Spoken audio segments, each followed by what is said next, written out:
As we've been telling you, some Americans seem to be willing to give up some of their own rights to feel safe, and perhaps the rights of others as well. A survey of New Yorkers polled by Siena College found that a third, 1 in 3, favor internment for those who authorities identify as being, quote, sympathetic to terrorist causes.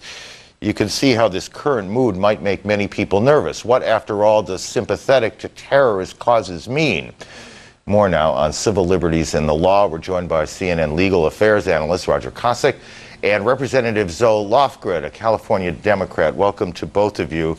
Representative Lofgren, let me start with you. Of this list of laws the Attorney General brought to the Judiciary Committee, what makes you nervous? Well, there are some of the proposals that are absolutely fine, and a number of them that have problems, that have constitutional problems, and some of them that have serious problems. I think the good news is that the committee, on a nonpartisan basis, not just a bipartisan basis, wants to get this right. We know that if we lose the Constitution, if we lose the Bill of Rights, then the terrorists really will have won. And so it's our obligation to fight the terrorists in a way that also protects and defends the Constitution, and we can do that.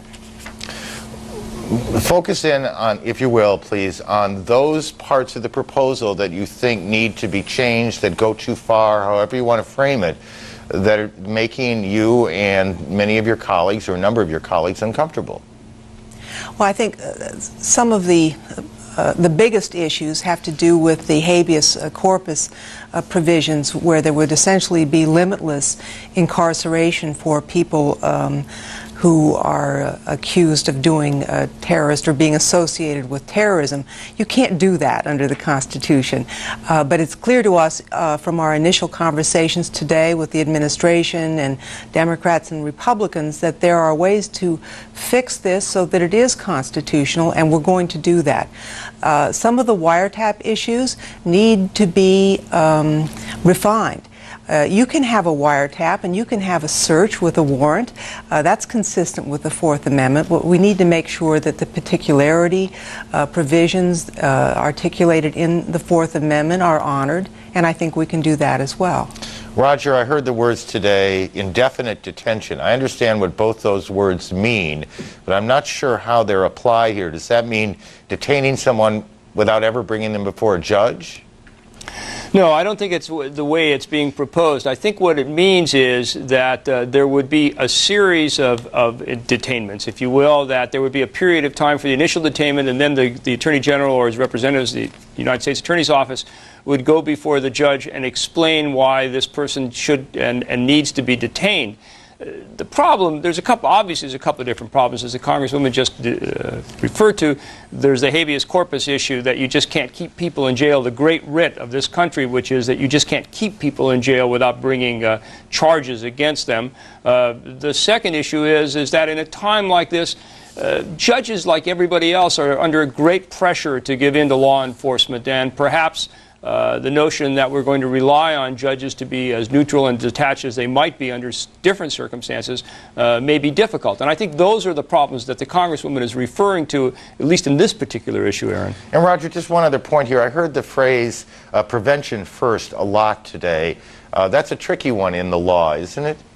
Absolutely. There is this salve that we want to have, that somehow that if we pass laws that would give our that would give our law enforcement, if you will, the right to sort of skirt the Constitution. The notion that perhaps they could just investigate because people look differently, or because people say things that are different, or people scare us by what they do, that somehow we could prevent this kind of activity from happening. And there is this great attraction, this notion that perhaps we could do that. But in fact, constitutionally we can't, and we can't obviously let ourselves fall prey to that.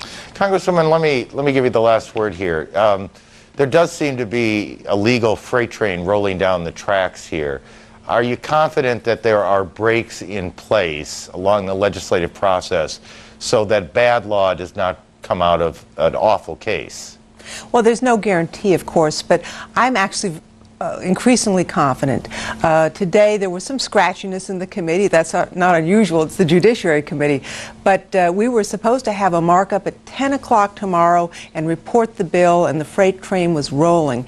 And instead of that, members of the committee on both sides of the aisle started asking questions, and the chairman announced that we were not having the markup tomorrow, that we would take an additional week, that tomorrow instead members of the committee along with the Justice Department are going to sit down and work through each and every one of these issues so that what we end up with is good for law enforcement and also good for the Constitution, and I think that's something to cheer about. Aaron, if I might just jump in for 1 second, one of the things that I've been told by the Congresswoman is that they are considering is that anything that happens, any laws they pass will have a sunset provision of 2 years. That means that whatever laws are passed in response to this particular situation would go out of business in 2 years unless renewed by the Congress. So the notion that Congress is going to review whatever they do in a couple of years, I think is a particularly hopeful sign. Roger, Congresswoman, thank you both for joining us. Again, this is one we'll revisit. Appreciate your time tonight. Thank you. Ahead from us, what may be a message from an accused master terrorist and a rallying cry to the Muslim world. That's coming up. Plus, we'll have a live report from Islamabad, the capital of Pakistan, from CNN's Christiane Amanpour. We're right back.